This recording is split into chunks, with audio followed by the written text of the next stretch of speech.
Chapter 33.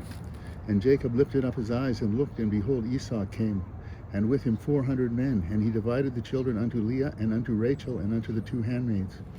And he put the handmaids and their children foremost, and Leah and her children after, and Rachel and Joseph hindermost. And he passed over before them, and bowed himself to the ground 7 times, until he came near to his brother. And Esau ran to meet him, and embraced him, and fell on his neck, and kissed him, and they wept. And he lifted up his eyes, and saw the women and the children, and said, Who are these with thee? And he said, The children which God hath graciously given thy servant. Then the handmaidens came near, and they bowed their children, and they bowed themselves. And Leah also with her children came near, and bowed themselves. And after came Joseph near, and Rachel, and they bowed themselves. And he said, What meanest thou by all this drove which I met? And he said, These are to find the grace in the sight of my Lord. And Esau said, I have enough, my brother. Keep that thou hast unto thyself. And Jacob said, Nay, I pray thee, if now I have found grace in thy sight, then receive my present at my hand.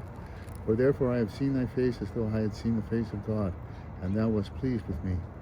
Take, I pray thee, my blessing, that it is brought to thee, because God hath dealt graciously with me, and because I have enough. And he urged him, and he took it. And he said, Let us take our journey, and let us go. I will go before thee. And he said unto him, My Lord knoweth that the children are tender, and the flocks and herds with young are with me. And if men should overdrive them one day, all the flock will die. Let my Lord, I pray thee, pass over before his servant, and I will lead on softly, according as the cattle that goeth before me, and the children be able to endure, until I come unto my Lord, unto Seir. And Esau said, Let me now leave with thee some of the folk that are with me.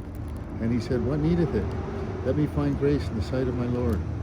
So Esau returned that day on his way unto Seir. And Jacob journeyed to Succoth, and built him an house, and made booths for his cattle. Therefore the name of the place is called Succoth. And Jacob came to Shalem, a city of Shechem, which is in the land of Canaan. And he came from Padanaram, and pitched his tent before the city. And he bought a parcel in a field, where he had spread his tent, at the hand of the children of Hamor, Shechem's father, for 100 pieces of money. And he erected there an altar, and called it El Eliho Israel.